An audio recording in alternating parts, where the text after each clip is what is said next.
नमस्कार। चरक उद्घोष चैनल में आप सभी का फिर से स्वागत है।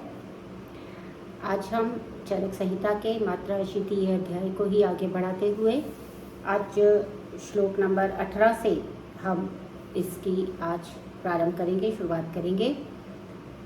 और जैसे कि मैंने आपसे कहा ही कि सबसे पहले जो है यहाँ पर चक्षु के विषय में बात की गई, क्योंकि जो चक्षु है वो हमारी प्रधान इंद्रिय, ज्ञान इंद्रियों में भी सबसे प्रधान इंद्रिय बताई गई है, तो इसलिए पहले उन्होंने उसी का वर्णन किया। इसके बाद जो है उसी में आगे बढ़ते हुए अब अंजन के गुणों के बारे में बता रहे हैं। यथा ही कनकादि नाम मलिनाम विविधात्मनाम धौता नाम निर्मला शुद्धिर तेल चेलक कचादिभि एवं नेत्रेषु मर्त्यानाम आश्योतनादिभिः दृष्टिर्निराकुला भाति निर्मले नभसि इंदुवत्।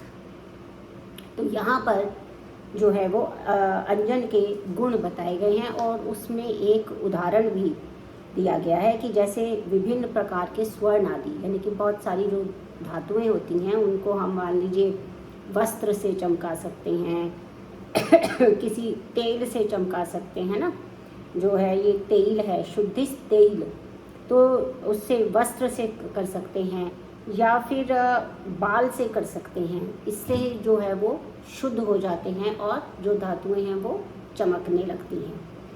इसी तरह से धौता नाम निर्मला शुद्धिस, इसी तरह से जो अंजन आश्योतन आदि हैं, यहाँ पर अंजन आश्योतन आदि करके इन्होंने इसलिए कह दिया कि जो नेत्रों से संबंधित जो भी कल्पनाएं हम करते हैं चिकित्सा के लिए, जो भी क्रियाविधि या थेरेपी आप समझ लीजिए वो करते हैं, तो उसके अंदर आश्योतन भी आता है, पिंड भी आता है, सेक भी आता है और विडालक भी आता है। इस तरीके से उसके तर्पण करने के और उसका शोधन करने के विविध उपाय होते हैं, तो इसलिए यहाँ पर आश्योतन आदि भी कहा। उसमें उन्होंने कहा कि इनसे भी इसी प्रकार से जो चक्षु है वो एकदम स्वच्छ हो जाती है, जो भी मल आदि हैं वो चक्षु से निस्रावित हो जाते हैं और वो इतनी चमकदार हो जाती है कि जैसे कि जो है आकाश में चंद्रमा। तो ये एक उदाहरण जो है यहाँ पर इन्होंने, निराकुल हुई दृष्टि उसी तरह से सुशोभित होती है जैसे आकाश में चंद्रमा सुशोभित होता है। तो ये कर रही उसके जो लाभ है।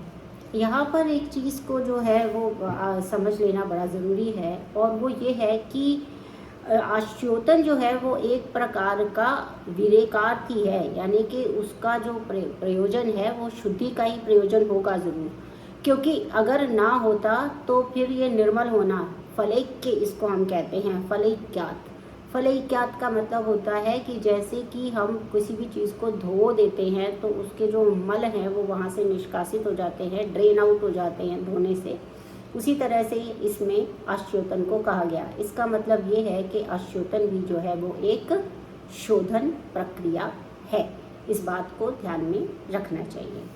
इसके बाद जो अगला जो थेरेपी जो हम, क्योंकि इसमें स्वस्थ चतुष्क में जो पहला अध्याय है उसी की बात कर रहे हैं, तो इसके अंदर एक एक थेरेपी, एक एक चीज़ जो कि प्रतिदिन हमको पालन करनी है, सेवन करनी है, उसके बारे में यहाँ पे है। तो अगला जो स्टेप है हमारा वो है धूमपान। यहाँ पर मैं आप सभी विद्यार्थियों से ये निवेदन भी करूँगी कि जैसे हम स्वस्वरित में या इस अध्याय में आगे बढ़ रहे हैं, इसमें सबसे पहले यदि अंजन है तो जब आप इस अध्याय को याद करें या इस अध्याय को के नोट्स बनाना शुरू कर रहे हैं मान लीजिए, तो आप क्या करेंगे कि सबसे पहले आप अध्याय के नाम का, आपको अच्छे से आपको पता हो कि अध्याय का नाम क्या है और उसका अर्थ क्या है। आप उसके अर्थ को बिल्कुल अपनी कॉपी में, नोटबुक में, जहाँ भी आप बना रहे हैं वहाँ पर आपको लिखना चाहिए। उसके बाद आपको लिखना चाहिए कि ये स्वस्थवृत्ति से पर आधारित है, और फिर जितने भी सीक्वेंस में जो भी अभी आते जाएंगी क्रियाविधियाँ या थेरेपीज़, वो उसी क्रम में आप उस चैप्टर को जो आप नोट्स बना रहे हैं उसके पहले ही पृष्ठ पर आप ये सब एक के बाद एक लिखते रहेंगे। क्योंकि सबसे पहले जैसे हम देखते हैं किसी भी बुक का एक इंडेक्स होता है, तो उसी तरह से आप एक इंडेक्सिंग कर लेंगे जिसमें आप पृष्ठ संख्या बेशक ना लिखें, लेकिन आप ये जो जितनी भी थेरेपीज हैं, सबसे पहले अंजन है तो अंजन, फिर उसके बाद में वो क्या वर्णन कर रहे हैं, धूमपान का वर्णन कर रहे हैं। तो इसी सीक्वेंस में आप अगर अपने नोट्स में लिखेंगे तो आपके लिए वो ज़्यादा अच्छा होगा। तो यहाँ पर हरेणुकाम प्रियंगुम च पृथ्वीकाम केशरम नखम वीबेरम चंदनम पत्रम त्वगेला उशीर पद्मकम ध्यामकम मधुकम मानसी गुगुल अग्रु शर्करम न्यग्रोधो उदुम्बर अश्वत्थ लक्ष लोध्र त्वचा शुभः वन्यम सर्जरसम मुस्तम शैलेयम कमोत्पले श्रीवेष्टकम शाल्लक्किम शुकभरणम अथापि च पिष्ट्वा लिम्पेत क्षरेशिकाम तामवर्ती यवसन्निभाम। यहाँ पर ये सारे जो नाम मैंने अभी लिए, ये आपने अपनी पुस्तक खोली होगी, ये सारे केवल नाम हैं और इनका आप देख सकते हैं। ये कृष्ण जीरक है, नाग केसर है, सुगंध वाला है, नाम है ये। आपको नाम जो है वो आपको खुद ही इसको क्रैम करना होता है, रटना होता है। और मैं हर बार आपको बता देती हूँ, एक बार फिर बता देती हूँ कि द्रव्य गुण की दृष्टि से इन द्रव्यों का क्या विशिष्ट नाम होना चाहिए और इनका लैटिन नेम फैमिली क्या होना चाहिए, आपको इसे कैसे आइडेंटिफाई करना चाहिए, ये सब जो पक्ष है वो मैं द्रव्य गुण विज्ञान के जो अध्यापक गण हैं उन पर छोड़ती हूँ, क्योंकि संहिता सिद्धांत का विद्यार्थी होने के नाते मैं जो विशिष्ट सिद्धांत हैं उन्हीं के ऊपर आप लोगों से ज़्यादा चर्चा करना चाहूँगी, क्योंकि वैसे भी चरक संहिता अपने आप में एक विशाल ग्रंथ है, 9000 से ऊपर इसमें श्लोक हैं। तो अगर हम द्रव्यों के ऊपर भी और उनके भी ये कौन सा होना चाहिए कौन सा नहीं होना चाहिए, इस विषय पर भी अगर यदि हम विचार करने लगेंगे तो फिर जो चरक संहिता है उसका जो हम पठन पाठन कर रहे हैं वो फिर अपना जो है दिशाहीन हो जाएगा, थोड़ा सा दिशा उसकी भटक जाएगी। इसलिए मैं ऐसा प्रयास बिल्कुल भी नहीं कर रही हूँ और जो भी मुझसे ये अपेक्षा रख रहे थे मैं उन सब से क्षमा प्रार्थी हूँ और मैं केवल संहिता विषयक जो सिद्धांत है उन्हीं पर ही स्थिर रहना चाहूँगी। तो इस डिस्क्लेमर के बाद में हम ये सारे जो हैं उन्होंने बताए कि ये सारे हमें क्या करने हैं। तो ये एक क्षरेशिका, ये जो एक शब्द आया है क्षरेशिका, तो इसमें मैं आपको बताना चाहती हूँ कि एक षडपुष्पी जो हर्ब होती है उसकी जो नलिका होती है उसका नाम शरिका रखा गया है, शरिका। इसके ऊपर क्या करते हैं, ये सारे के सारे हम लपेटते जाते हैं। यहाँ पे जो है कितना लपेटना है, उसकी थिकनेस कितनी होनी चाहिए, उसके विषय में बोला कि पिष्ट्वा लिम्पेत क्षरेशिकाम तामवर्ती यवसन्निभाम। अब आप ये यवसन्निभाम जो शब्द है इसको आप अंडरलाइन कर सकते हैं, क्योंकि ये सब भी चीज़ें आपके जो एंट्रेंस एग्ज़ाम है उसमें इस प्रकार की जो टर्मिनोलॉजी है वो पूछे थी।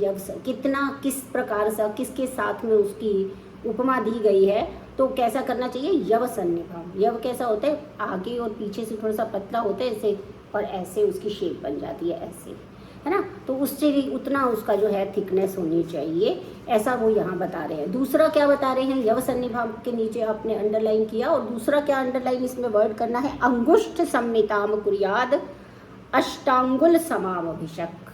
ठीक है, यानी कि ये मोटा कितना होगा, चिकित्सक के अंगूठे के बराबर मोटी और 8 अंगुल लंबी ये यवसन्निभम वर्ती, है ना, ये होनी चाहिए। दोनों ही चीज़ें जो इसका प्रमाण है और इसकी जो मतलब लंबाई में भी प्रमाण और थिकनेस में, चौड़ाई में भी जो इसका गर्थ है वो कितना होना चाहिए, उसके ऊपर भी आपसे एमसीक्यूज में प्रश्न पूछे जाते हैं। इसलिए मैंने आपको कहा कि यवसन्निभम को भी आप अंडरलाइन कीजिए, आप अष्टांगुल को भी याद रखिए, और आप अंगुष्ठ के समान, और वो भी किसके अंगुष्ठ के समान, चिकित्सक अंगुल, ये जो है भिषक, समाम भिषक। कई बार हम इसमें भी कंफ्यूज रहते हैं कि किसके अंगूठे के समान, रोगी के अंगूठे के समान है, और ज़्यादातर जो प्रमाण तय किया जाता है रोगी के हिसाब से तय किया जाता है, लेकिन यहाँ पर विशेष रूप से क्या कहा गया है, भिषक के अंगुष्ठ के समान। तो ये सब चीज़ें जो हैं वो मैं इसलिए आपको थोड़ा सा एम्फेसाइज कर रही हूँ कि यही चीज़ें जो है एमसीक्यूज में पूछी जाती हैं और इसमें आप लोग कंफ्यूज हो सकते हैं, तो इसलिए इस बात का आप थोड़ा सा ध्यान रखिएगा। तो यहाँ पर ये बताया, फिर शुष्काम निगर्भाम ताम वर्ती धूम नेत्र पिताम नरा स्नेयाक्त अग्नि संप्लुष्टाम पिबेत प्रायोगिकाम सुखाम। ये यहाँ पर उन्होंने क्या कहा है कि इसको, ये जो हमने ये एक सीख ली, समझिए, देखिए एक सीख ली है और उसके ऊपर ऐसे हमने इसको लपेट लिया है। अब लपेटने के बाद में उसको सुखा दिया और फिर जब वो सूख गया लेप उसके ऊपर से, फिर उसके अंदर से ये सीख को हमने बाहर निकाल लिया। सीख को बाहर निकाल लेंगे तो वो एक बत्ती सिर्फ रह जाती है और उसको एक जगह से उसमें थोड़ा सा अग्नि संप्लुष्ट उसको दग्ध कर देंगे। संप्लुष्ट का अर्थ है दग्ध कर देना, तो अग्नि संप्लुष्ट का मतलब है उसको आगे से दग्ध कर देंगे और फिर उस मनुष्य को जो उसको जो है पिबाम पिबेत प्रायोगिकीम सुखाम। पिबेत प्रायोगिकीम, प्रायोगिक का अर्थ ये है, प्रायोगिक ये जो धूमपान है इसका अर्थ ये है कि प्रयोग में लाई जाएगी, प्रतिदिन प्रयोग जो है प्रयोग में लाई जाती है, इसीलिए इस धूमपान का नाम जो है वो प्रायोगिकी है। और सुखाम शब्द जो इसके अंदर प्रयोग किया गया, सुखाम का अर्थ ये है कि ये किसी भी प्रकार का उपद्रव करने वाली नहीं होती है, प्रतिदिन प्रयोग में लाई जाती है और ये किसी भी प्रकार से उपद्रव करने वाली नहीं होती है, इसलिए इसको प्रायोगिकी कहते हैं। ठीक है। इसके बाद में जो आती है वो आती है स्नेह की धूमवर्ती। ये धूमवर्ती प्रायोगिकी धूमवर्ती थी। अब स्नेह की, स्नेह से युक्त जो बनाई जाती है वो कैसी है? वसा घृत मधुच्छिष्टै युक्ति युक्तैर वरौषधै वर्ती मधुरकै कृत्वा स्नेहिकीम धूममाचरेत। यानी कि यहाँ पर क्या है कि जो ये वसा है, मोम है, उत्तम मधुरक है, मधुर स्कंद के जो द्रव्य है ना, जीवन ऋष्वक आदि, उन सबको लेना है और उत्तम औषधियों से जो युक्त वर्ती बनाई जाती है उसका स्नेहनार्थ, अगर स्नेहन करना हो धूम के माध्यम से तो इस वर्ती का प्रयोग किया जाता है। इसको स्नेहिक धूम इसीलिए कहते हैं। ठीक है। तो वर्ती बनाने की जो प्रक्रिया है वो पूर्ववत है, इसलिए उसको दोबारा से नहीं बता रहे हैं। स्नेहिका का अर्थ ये होता है कि वो रोगी के शरीर में स्नेहन देने करने वाली होती है। फिर वैरेचनिक धूमवर्ती क्या है? श्वेता ज्योतिष्मती चैव हरितालम वनशिला गंधाश्च अगुरुपत्राद्या धूमम मूर्ध विरेचनी। मूर्ध विरेचन भी इसके लिए भी काम में आता है। मूर्ध यानी कि मूर्धा का विरेचन, यानी कि मूर्धा प्रदेश में जो दोष हैं उनको निकालने के लिए, उनका संशोधन करने के लिए जिस धूमवर्ती का प्रयोग किया जाता है वो वैरेचनिक धूमवर्ती होती है।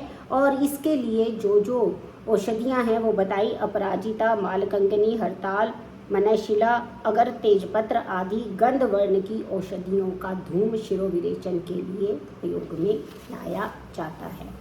अब यहाँ पर एक विशेष बात जो है वो यहाँ ये बता रहे हैं कि ये जो अगुरु पत्राद्या कह के कहा गया है, तो इसमें पत्राद्या कहने का की अनिवार्यता ये थी कि ज्वर प्रकरण में भी एक वर्णन आया है। ज्वर प्रकरण में 3 अध्याय के 267 नंबर श्लोक में ये वर्णन आया है कि उसमें अगुरु आदि द्रव्य कहे गए हैं और इसका तात्पर्य है अगुरु और पत्राद्याश्च। तो यानी ये जो ज्वर प्रकरण में अगर, कुष्ठ, तगर, पत्र इत्यादि से कहा जाने वाला है उसको ये निरस्त कर रहे हैं क्योंकि वो अति तीक्ष्ण हो जाता है। जो इसमें से जो तगर है और कुष्ठ है ये बहुत अधिक तीक्ष्ण होने के कारण यदि इसका प्रयोग कर लिया जाता है तो मस्तुलुंग स्राव, यानी कि जो ब्रेन के अंदर जो रहने वाला जो स्राव है, फ्लूइड है, उसको भी ये स्राव करा देता है क्योंकि ये बहुत अधिक तीक्ष्ण होता है। इसीलिए जो सुगंधित द्रव्य इसमें अगुरु पत्राद्या, पत्र का ही केवल वर्णन किया ताकि धूमवर्ती में तगर और कुष्ठ के प्रयुक्त नहीं करना है। शालाक्य तंत्र में भी ऐसा ही आया और सुश्रुत चिकित्सा अध्याय 40/4 में भी यही वर्णन आया कि कुष्ठ में जो है वो तगर और इसको छोड़ करके जो है एल आदि के द्वारा ही शिरोविरेचन कराना चाहिए। जो इलायची होती है उसके आदि के द्वारा ही कराना चाहिए। ये गंध द्रव्य हैं लेकिन इसमें कुष्ठ और तगर को छोड़ देना चाहिए क्योंकि वो अति तीक्ष्ण होते हैं, इसीलिए अगुरु पत्राद्या का वर्णन किया, ताकि ज्वर में जो अगुरु आदि सारे द्रव्य जो एक पूरा का पूरा समूह द्रव्यों का है वो सारे का सारा नहीं लेना है, इसलिए पत्राद्या कर दिया ताकि कुष्ठ और तगर को उसमें से छोड़ा जा सके, क्योंकि वो बहुत अधिक तीक्ष्ण है और वो मस्तिष्क को जो है वो नुकसान पहुंचा सकता है। इस तरह से अगुरु पत्राद्या का वर्णन किया। अब वो क्या कह रहे हैं कि जो धूमपान है उसके गुण क्या क्या है, वो कहाँ कहाँ पे जो है ये धूम्रपान प्रयोग में लाते हैं।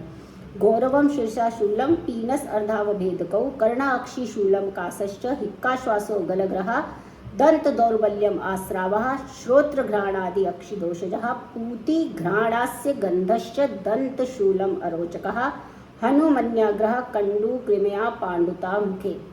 यानी कि गौरवे सिर में अगर भारीपन है, शूल है और पीनस है यानी कि क्रोनिक कोल्ड किसी को हो गया है, क्रोनिक कोराइजा भी इसको हम बोलते हैं, ये हो गया है। अर्धावभेदक यानी माइग्रेन की प्रॉब्लम है। कर्णक्षी शूलम कान में दर्द है, आँख में दर्द है, यहाँ पे है कास है, हिक्का है, श्वास है, गलग्रह कहीं पे वो जो है वो कंठ में कहीं पे वो गलग्रह का मतलब है कि वो स्टिफ हो गया है गला, और दंत दौर्बल्यम दांत कमजोर हो गए हैं, आस्रावः है ना, दंत दौर्बल्यम और आस्रावः इसमें जो है वो स्राव निकल रहा है, ठीक है, दांत कमजोर हो रहे हैं। और फिर क्या हो रहा है यहाँ पर श्रोत्र घ्राणादि अक्षी दोषजा, और ये कान नाक और आँख में विकृति जब हो जाती है, या फिर पूति घ्राणास्य गंधश्च, ये जो पूति घ्राणास्य गंधश्च ये जो शब्द है ये एक ही शब्द लिया है, संपूर्ण रूप से एक ही रोग का लक्षण ये मानना चाहिए, ठीक है, एक ही रोग का लक्षण मानना चाहिए, क्योंकि यह पूति नस्य का लक्षण है। यानी कि जब नाक में जो एक रोग हो जाता है पूतिनस से, तो किसी भी प्रकार के पस फॉर्मेशन हो रही है इन्फेक्शन के कारण, तो उसको जो है वो पूतिनस्य का है, जिसमें मुख और नासिका से घ्राण आस्य गंधश्च, मुख और नासिका से दोनों से जो है वो दुर्गंध, पूती दुर्गंध आने लगती है, ठीक है। और इसीलिए क्योंकि ये सुश्रुत उत्तर तंत्र 22/8 में भी इसका वर्णन है, निरेति पूति मुख नासिकाभ्याम तम पूति नासम प्रवदंती रोगम, उसे ये रोग पूति नास रोग कहा जाता है। और इसके अंदर ये एक ही लक्षण है जो इस शब्द से डिनोट किया गया है, जिसमें होता क्या है कि क्रोनिक कोल्ड हो गया है और वो इन्फेक्शन हो गया है, इन्फेक्टेड हो गया है, तो उसके बाद वहाँ पर जो है पस फॉर्मेशन जैसी चीज़ हो जाती है और इसी के कारण वहाँ से बैड स्मेल आती है। तो पेशेंट भी आपके पास आके ऐसे ही बोलेगा कि मुझे पता नहीं क्या हो गया, मुझे अपने मुंह से बदबू आ रही है, मुझे अपने नाक से बदबू आ रही है, यहाँ तक कि वो कभी कभी आपको आके, आप बड़े हैरान होंगे, आपको आके ये भी बोलता है कि मेरे को जो पूजा में जो मैं अगरबत्ती धूप जलाता हूँ वो पूजा घर से भी मुझे बहुत गंदी स्मेल आती है। तो वो पेशेंट पहले तो ये बताने से थोड़ा शर्माता है, क्योंकि उसको लगता है कि मैं अगर ऐसी वाली कोई कंप्लेंट अपने डॉक्टर से बता दूंगा, वैद्य से बता दूंगा, तो वो तो वैसे ही कहेगा ये तो पागल है, तो बड़ा मुश्किल होता है। लेकिन अगर पेशेंट जो है वो अपने मुंह से ये बात, लेकिन वो जो अनटॉलरेबल हो जाती है तब वो बात आके खुद बताता है, फिर उसमें आपको उसकी हिस्ट्री लेनी पड़ती है। और आप अगर उससे हिस्ट्री पूछेंगे तो वो बताएगा कि हाँ मुझे कोल्ड कफ हुआ और मुझको अभी भी कफिंग है और स्टफ्ड है नोज जो है, बंद है नाक, इस तरीके की हिस्ट्री भी वो आपको देगा। हो सकता है वो थोड़ा बहुत फीवर की भी हिस्ट्री दे, मतलब रिसेंट पास्ट में। तो अब जब ये होता है, यानी कि ये जो भी नासा के जो स्राव होते हैं ये अंदर अगर अकमुलेट हो जाते हैं, संचित हो जाते हैं, तो उसके बाद इन्फेक्टेड हो जाते हैं, तो ये वाली जो लक्षण है ये उत्पन्न हो सकता है। इसलिए अगर पेशेंट आपके पास ये बात कहता है कभी कि पूती नस्य वाली स्थिति को बताता है, तो आपको इसको इसी प्रकार से आपका डायग्नोसिस हो जाना चाहिए। ज़्यादा उसको ज़्यादा और कुछ पागल बताने की आवश्यकता यानी नहीं है, यानी ये लक्षण इसमें पैदा होता है। तो इस तरह से यहाँ पर इस बात को मुझे क्लियर करना था। बाकी तो आप जानते हैं कि ये सब है दंतशूलम अरोचका, हनुमन्याग्रह, ये जो जबड़ा है और मन्या ये जो नेक है इसमें जो है वो अगर स्टिफनेस हो जाती है, और इसके अलावा कंडू खारिश हो रही है, कहीं कृमियाँ मतलब कहीं पे भी इन्फेक्शन हो गया है, कृमि उत्पन्न हो गए हैं, पांडुता मुखे, और वे पांडुता यानी कि मुख से कफ का स्राव होना, पांडु रोग होना, खालित्य यानी कि बालों का जो है वो झड़ जाना, ठीक है। और इसके अलावा क्या होता है, पिंजरत्वम च केशानाम पतनम तथा, यानी कि ये जो इसमें क्या होना है कि जो बाल हैं वो बहुत ज़्यादा झड़ गए हैं, खालित्य यानी कि गंजापन आ जाता है, केशों का अकाल में जो है वो पतन हो जाना, शवथुष्ट अतिनिद्रा च बुद्धेर मोहो अतिनिद्रता, यानी कि सूजन, शवथु यानी कि स्वेलिंग हो जाना, और थोड़ा छींके आना, क्षवथु, अति निद्रा होना, बुद्धि में मोह हो जाना, ठीक है, जड़ता हो जाना, अधिक निद्रा आना, अति निद्रता, इन सारे रोगों में ये विकार धूमपान से शांत हो जाते हैं। धूमपानात् प्रशाम्यन्ति बलम भवति च अधिकम, ये सारे इतने सारे रोग जो बताए गए हैं ये धूमपान से दूर हो जाते हैं, ठीक है। तो इसमें जो है ये बताया, फिर कहता है शिरोरूह कपाला नाम इंद्रिया नाम स्वरस्य च।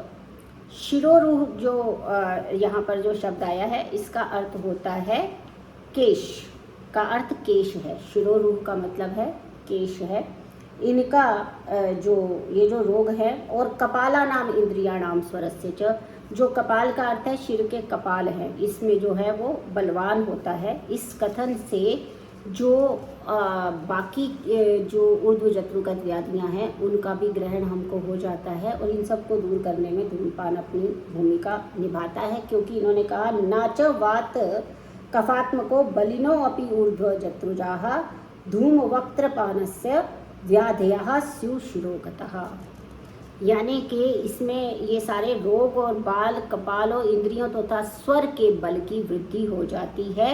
वात और कफ से जनित जो जत्रु संधि से ऊपरी भाग में होने वाले बलवान शिरोरोग जो होते हैं वो धूमपान से करने वाले पुरुषों को नहीं होते हैं, ठीक है। तो यहाँ पर ये सारे जो भी सारे के सारे जो रोगों में धूमपान काम करता है उसके बारे में यहाँ पर बता रहे हैं।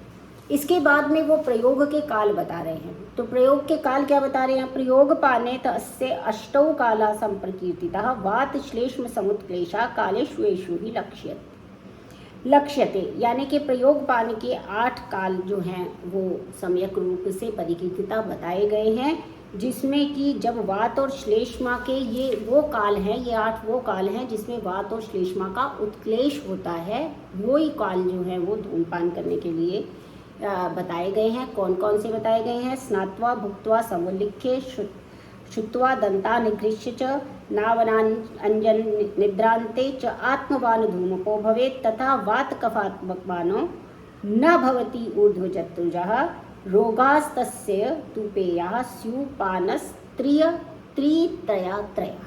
पानस्त्रित्रयः। इस तरह से इस शब्द का आपको उच्चारण करना है, और पानस्त्रित्रयः सॉरी, इसको आपको, इस शब्द को भी आप जो है वो अंडरलाइन कर लीजिए, क्योंकि कितना करना है, किस तरीके से धूमपान के कितने, जिसको आप कश लगाना बोलते हैं, तो कितनी बार आपने उसको लेना है, आपाना।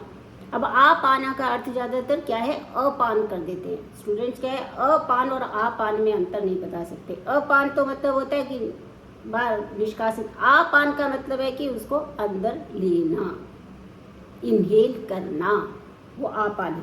तो उन्होंने कहा कि प्रायोगिक में ये 8 काल है, स्नात्वा यानी स्नान करके, खाना खा के, वमन करने के बाद, समुल्लिख्य मतलब वमन करवाने के बाद, उल्लेखन लेखन कार्य होता है ना वमन से, वो सारा जो भी कफ है उसको बाहर निकालने वाला दृष्टिगोचर होता है। ये 8 काल है, स्नान करके, खाना खा के, वमन करके, छींक आने के पश्चात, दातुन के बाद, नस्य के बाद, अंजन लगाने के बाद, सोकर उठने के बाद, क्या है, एक शब्द बहुत महत्वपूर्ण यहाँ पर लिखा गया और वो है आत्मवान धूमको भवेत।